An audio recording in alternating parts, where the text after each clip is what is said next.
Patuloy kaya makikinig si PBBM sa udyok ng Amerika ni Biden dito sa pagitan ng malalim na nangyayari sa China at ng Amerika?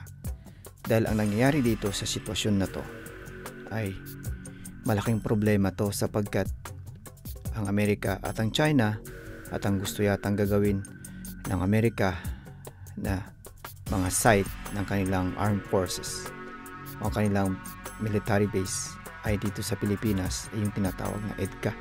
Ngayon ang problema dito ay pagka nagkasimula magkagyera itong Amerika at China, ang magiging maipit nito ay ang sigurado for sure ang ating bansang Pilipinas. Kaya dito sa sinasabi ni Sasot Rogando patungkol sa pagitan ng Russia at Ukraine ay walang kaibahan nito sa sitwasyon ng Pilipinas at ng China.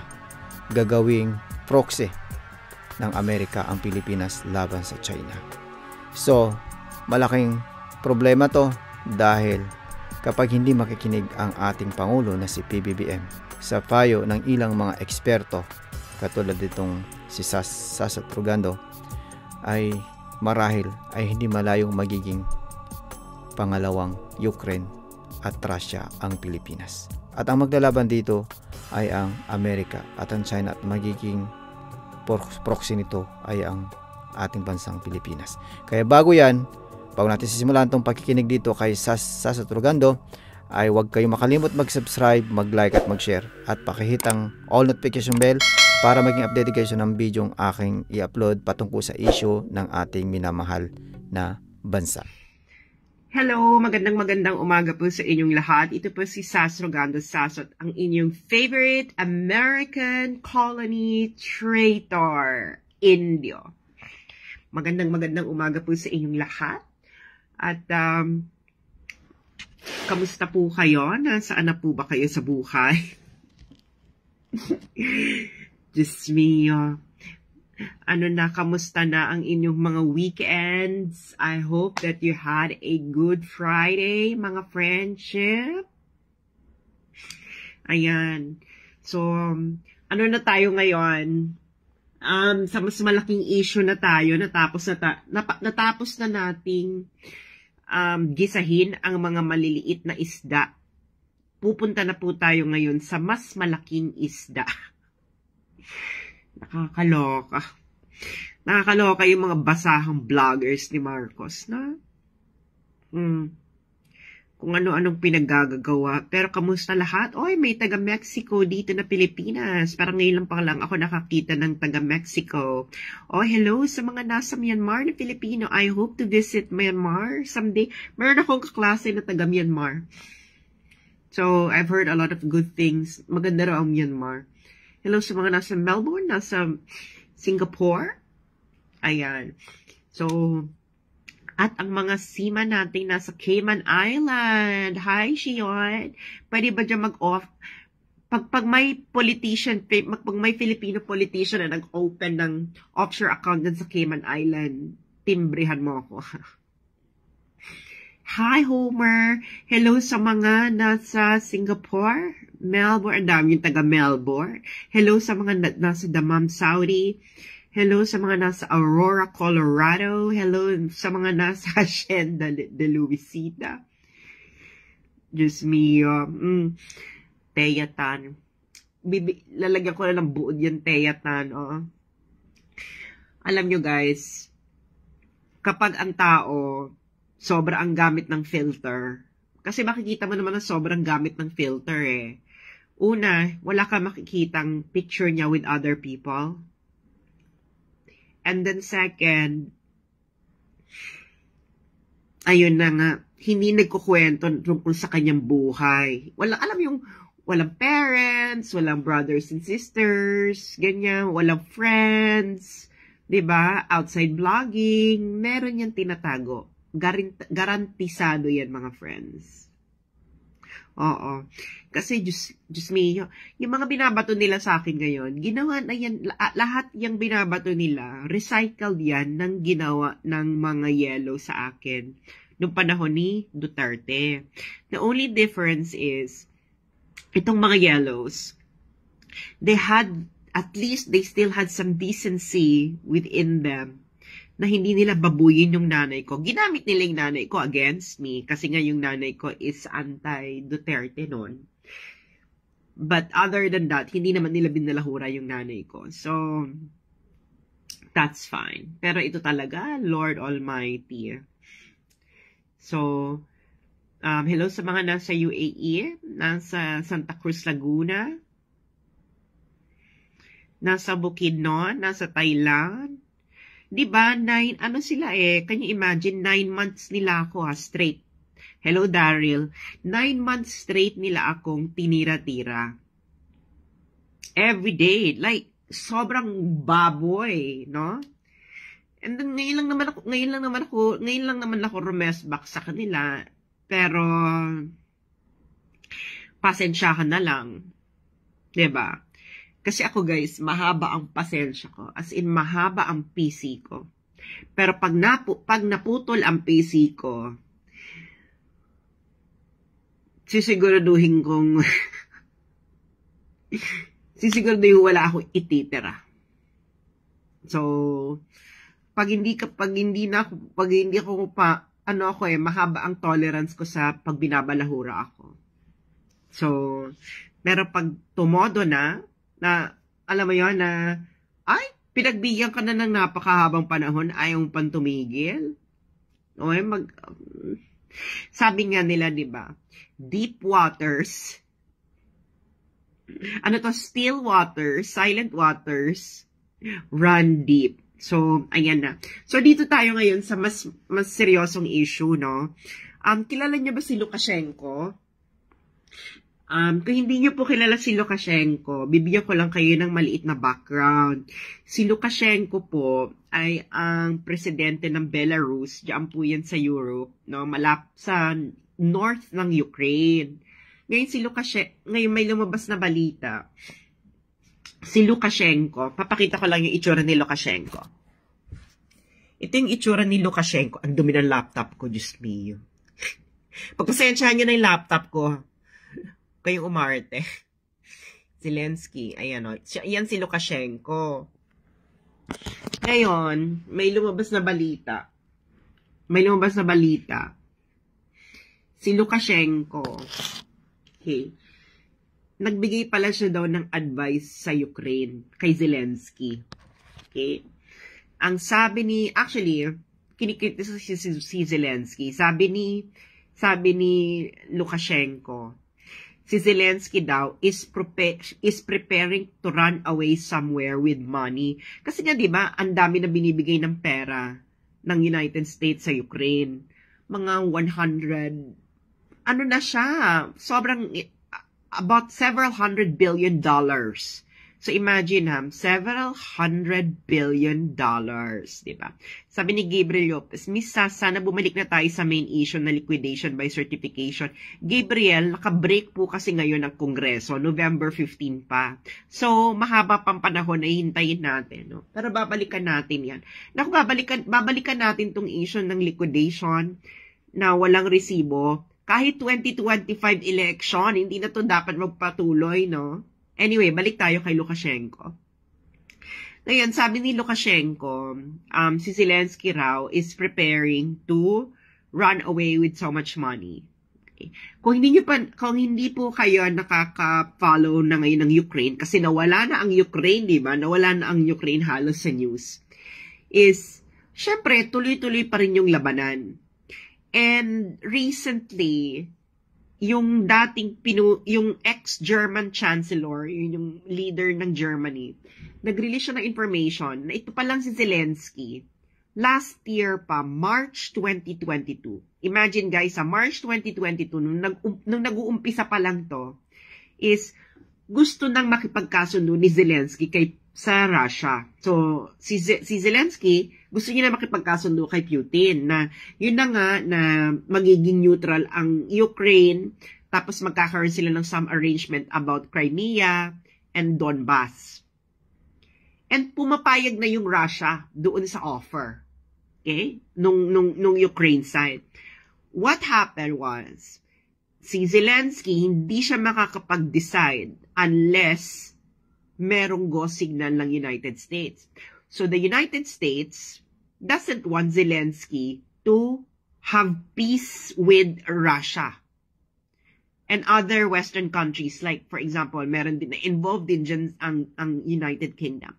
So, nangyari ngayon, si Zelensky hindi natuloy yung peace deal na sana last year pa guys, March 2022. Can you imagine, kung March 2022 nangyari ito, hindi na sana tayo nagkaroon na masyadong maraming inflation, guys.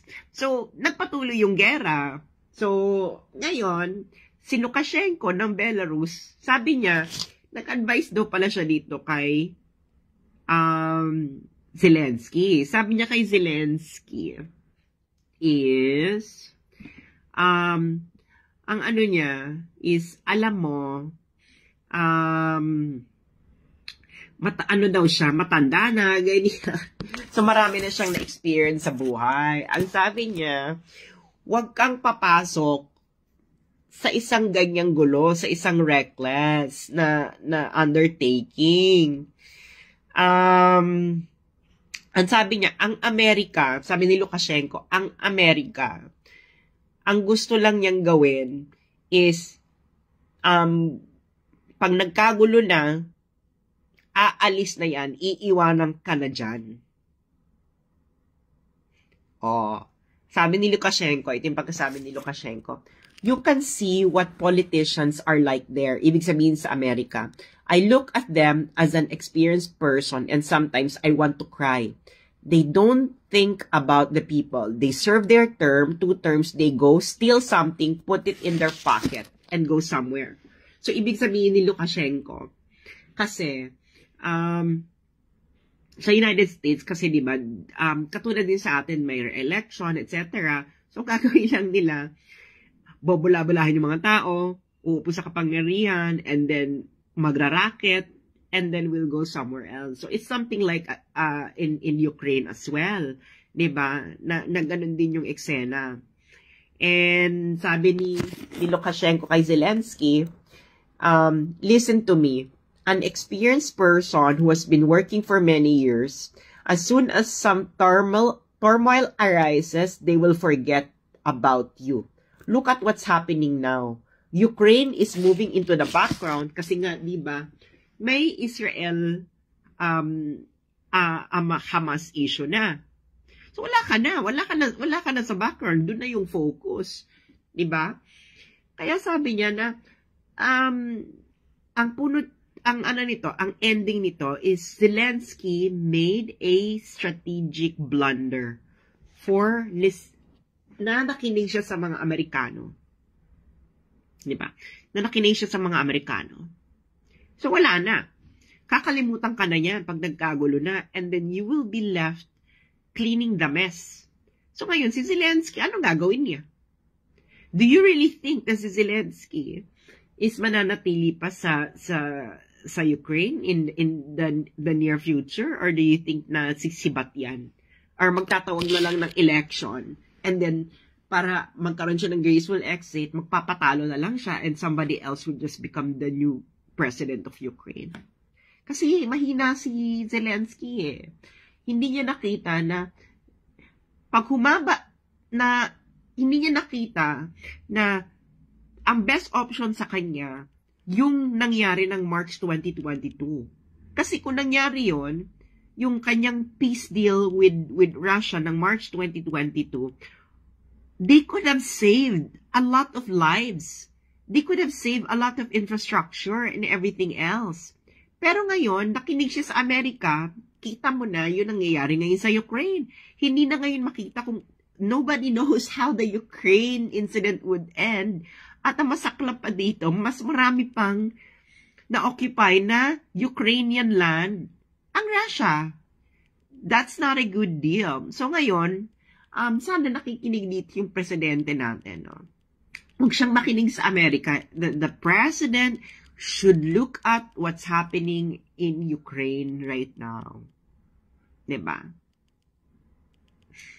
So yun ang eksena. He has to look at what's happening in Ukraine right now. May tanong dito kanina. Sabi ni Javier, Ma'am Sastrogano Sasot, how about the willingness of China to go to war with Taiwan and the Philippines? Mukhang dito naman gusto ng mga magkagera. Proxy war against China. Well, if you have been following the news, China is very clear. Sinabi ni Wang Yi kay kay Sullivan, yung National Security Advisor ng United States, Taiwan is the red line. Sinabi niyan. Okay? Taiwan is the red line. Kasi nga, Taiwan is part of mainland China. That's really sacred territory. So for China, ito, makinig kayo guys. For China, there is no dispute about Taiwan sa kanilang pag-iisip. Nagigets nyo? Pero yan sa South China Sea, they recognize that there is a dispute. Nagets nyo yung pagkakaiba? Naisip niyo yung pagkakaiba, guys? Naintindihan niyo yung pagkakaiba? For China, Taiwan is non-negotiable. Okay? Non-negotiable sa kanila ang Taiwan. Okay? Taiwan is part of China for them. There's no dispute about it. Okay? Ngayon, yung South China Sea conflict, for them, they recognize na merong dispute. Kaya nga sila willing makipag-negotiate. Nagigets ninyo? So, yun. Okay? Correct. Shar Habil Alawi. Taiwan is final. That's a red line. Ang South China Sea, for China, that's negotiable for China. That's negotiable. Ngayon, is China will not fire. Okay? China will not fight without provoke. Hindi sila mag-aano. China is less risk taker than Russia. So, yan ang pagkakaintindihin nyo, ha. Ang Russia kasi, guys, okay, given the history rin kasi and culture of the two countries, Russia and China, ang Russia kasi has a Slavic culture. Okay? Ang Slavic culture po, guys, ano talaga yan? Pag napikon talaga sa'yo ang mga Slavic, ay, Lord Almighty, magtago ka na. Okay? Mahaba ang pasensya niyan. Parang ako, no? Pag napikon, na yan, lagot ka. Alam mo yan? Pag nakakita ka ng mga openings sa kanila, ng mga overtures, na ganito, mag-usap tayo, get it. Get the opportunity. Okay. Pero pag nire-reject mo yung mga offer nila na makipag-usap sa'yo, makipag-ganyan, it will be the end of your day. Ano talaga sila? Sabi nga ng foreign policy professor namin noon sa Leiden, Russia are like, parang mobster. Pag nakipagkasundo sa kanila, they will remain committed to it. Pero once na paikot-ikutin mo sila at gagawin mo sila, lagot ka. Ganon. Okay? Lagot ka. Ang China, guys, China is a 5,000-year-old civilization. For 5,000 years, guys, malakas ang kanilang centralized government. They have 5,000-year worth of diplomacy, etc. So their patience is very, very, very, very, very, very, very, very long. Okay? Very, very, very, very long. And what they do, okay, pag pinoprovoke mo sila ng pinoprovoke, hindi kanila i-head-on confrontation. Okay? Because China plays the long game. Why does China play the long game? Because China has a long history. Nagets niyo? Nagets niyo yun, guys. China has a long memory of history. At naiisip niya na itong mga nangyayari ito, kurot lang ito sa history nila. Kurot lang ito sa history nila. Pero, ang red line sa China is i-dismember mo sila. Nagets mo? Taiwan issue is an issue of dismemberment sa kanila. Okay? Pag hinati-hati mo ang China, lagot ka sa Chinese. Lagot ka sa Chinese. They will not leave any stone unturned. I'm telling you. Okay? So, yung South China Sea conflict, kurot lang yan for the Chinese. Gagawa lang sila if you fire the first fire. Yun. Ngayon, ang United States kasi, kung hindi niya nakikita ang kanyang mga galawan, ang ginagawa niya, nagpo-provoke siya. Nagigets niyo? Ano siya, yung parang yung bully sa klase, yung ginaganyan-ganyan ka. Yung ginaganyan-ganyan ka, di ba? Ngayon, ang point nun, yung ginaganyan-ganyan ka, para ikaw yung unang manampal. Nangyari na yan sa akin dati, grade school ako. Merong school bully sa amin. Ang ginagawa, hindi niya kasi sinasaktan, no? Hindi niya kasi sinasaktan. So, ginagawa niya, inaasar-asar lang niya ako. No, nandiyan sa likod ko, tapos inaasar-asar niya ako, tapos, hindi ko siya pinapansin, ganyan. Tapos, nung napuno na ako, humarap ako sa kanya, tapos sinampal ko siya. Ano ngayon yung nakita ng mga teacher? Ang nakita ng teacher, yung pagsampal ko sa kanya, diba? So, ako yung, from the surface, ako yung may kasalanan. So, nung dinala kami sa prefect of students office, kay Brother Elu, sumalangit naman si Brother Elu. So, nandun siya, nandun ako. Akala ng prefect of student, yung bully yung rason. Kasi nga naman, ang liit-liit ko, no? Tapos, ang laki-laki niya, football player pa. So, so sabi niya, ikaw na naman, pinapagalitan niya yung bully. Tapos sabi ng teacher, hindi yung bully, yung rason, kundi ako. Tapos nung napatingin sa akin yung prefect of student, natawa na lang siya. Tawa siya ng tawa, tapos sinabihan na lang niya yung bully na buti nga. Ginano niya yung bully. Nagets ninyo. So ganun yung ginagawa ng Amerika. No?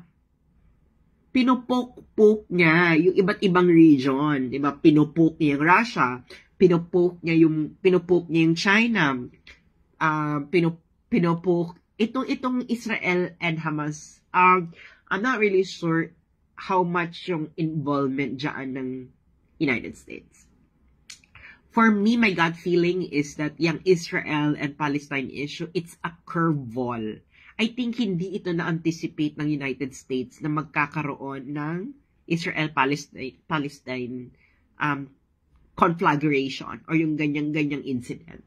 Kasi ako feeling ko talaga ang iniisip ng United States is magpatuloy itong Ukraine, the world has the attention on Ukraine para itong Russia is totally ma-weaken. Hindi siguro na-anticipate ng United States itong Israel and Palestine issue. Nandun na ngayon na-focus yung attention ng mundo.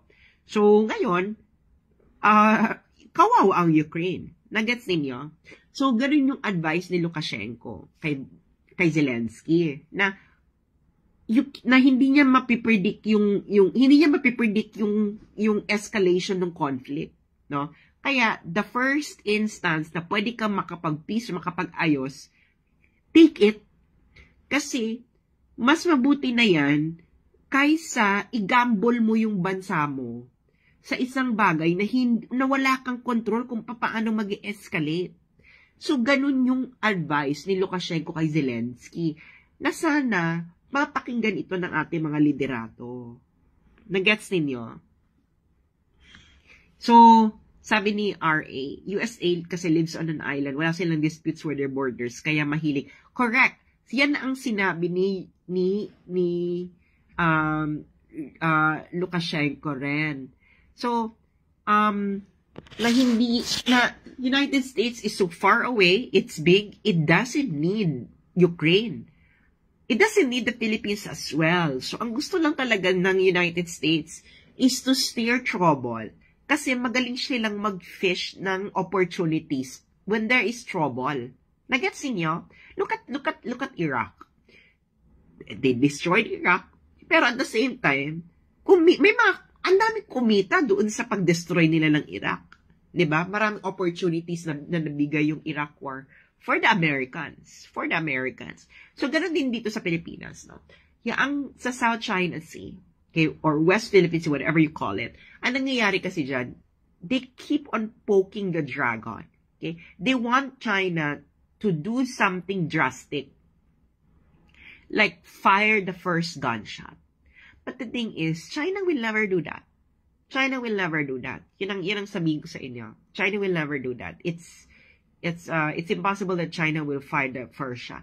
So, ang mangyayari dyan, magkakaroon dyan ng incident. Okay? And then it will escalate. The incidents will escalate further. Kasi nga, they want to weaken China.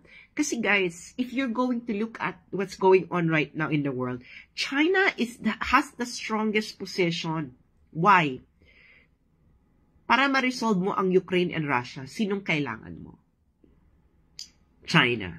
Kung ano yung papanigan ng China, that will determine the outcome. Yung Israel-Palestine. Sino kailangan nila dyan? China. Kasi China.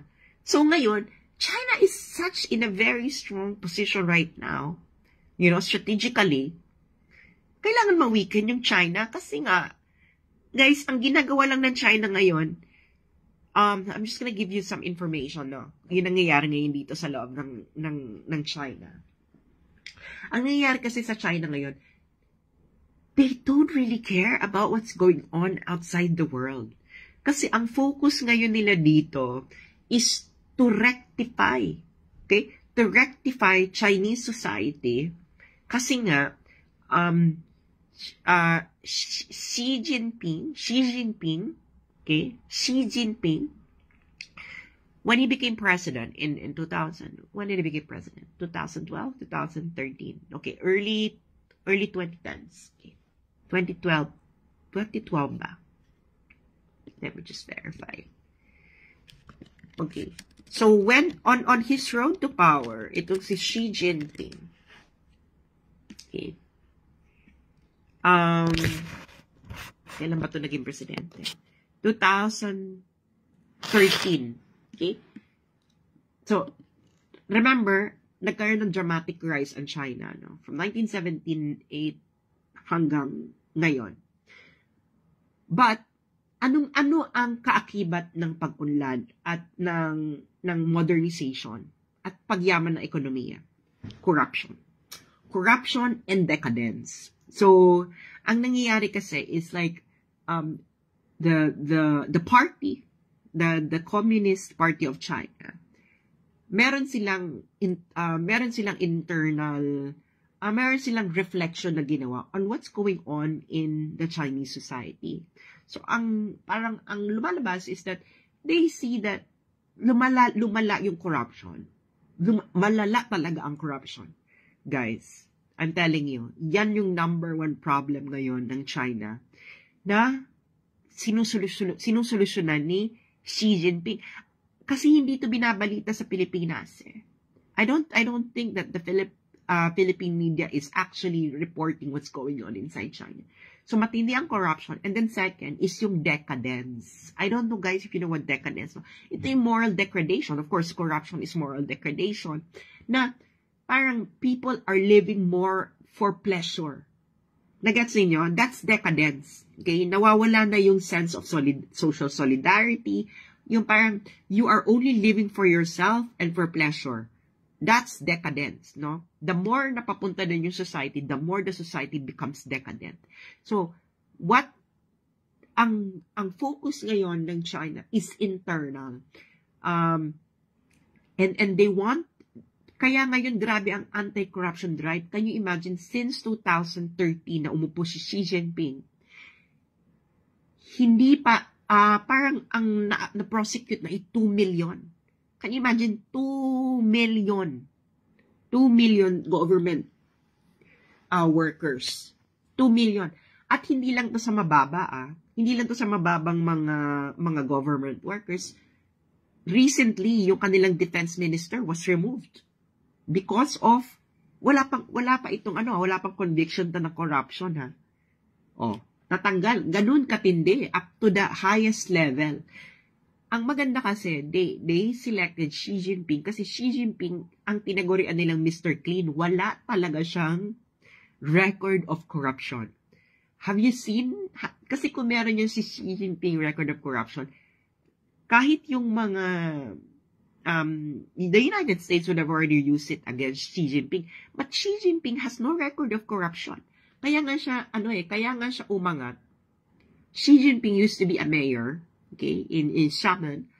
Kaya siya umangat sa kapangyarihan from mayor to the upper echelon or upper ladder ng power dito sa China because Xi Jinping became famous for refusing bribery when he was still a mayor. So, kaya parang siya yung perfect. Wala siya, can you imagine, malinis si Xi Jinping and even his family. So, ganun siya ka Mr. Clean. So, yun yung focus nila ngayon dito. They are focusing on cleaning the government about corruption, poor performance, as in they really like to rehabilitate China. Kasi nga they felt na China lost its soul. Can you imagine? Kasi nga, syempre, pag umuunlad ka, the people become more complacent, become more decadent. So, bakit may nagtatanong dito? So yun yung ano nila, no? So, ganito yung magnitude ng paglilinis, ha. As I've heard, ang number of civil servants dito sa China is about 9 million. Parang about 9 million. So, imagine 2 million, ha? 2 million na yung napoprosecute sa corruption. Ganun yung magnitude ng corruption, mga indang. Sabi ni David Ho, Xi Jinping is multimillionaire hiding money abroad. That's not true. That's not true, David Ho. That's not true. That's already been proven false. It's not his money. You're incorrect. So yun yung nangyari. Anyway, so ngayon, so that's why they don't, as much as possible, they don't want to engage in all this trouble all over the world because they would like to focus inside. Okay? They would like to focus inside. So,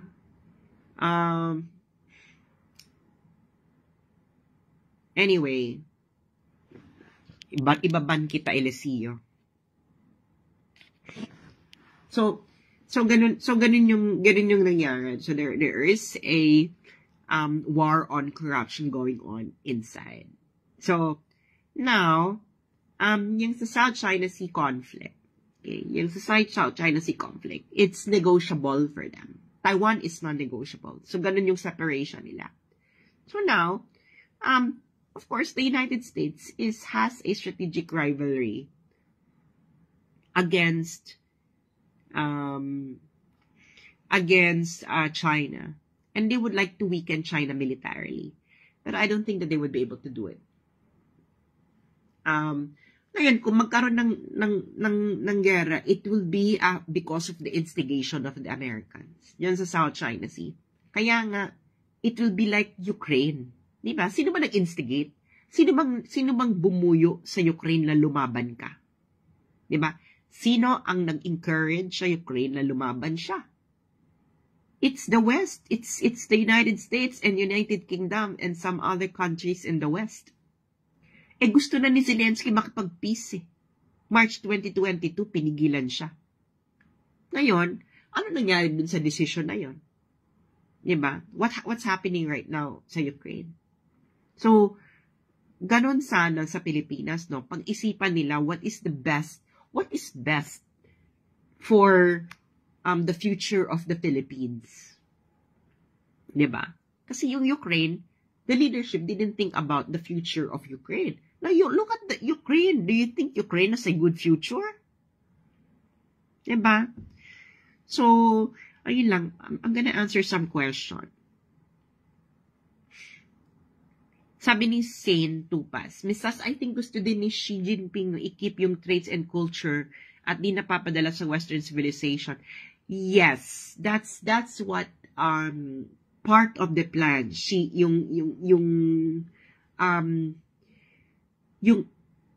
To put it more simply, they would like to regain China's soul. So, ganun yung parang gusto nilang gawin na they felt na China lost its soul for the past 40 years with this development. So, they would like to have their soul back.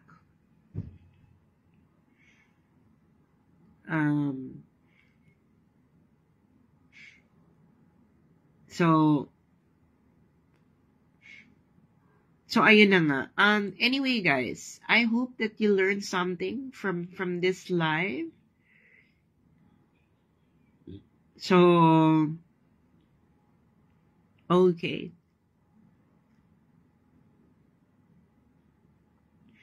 So ayun na nga.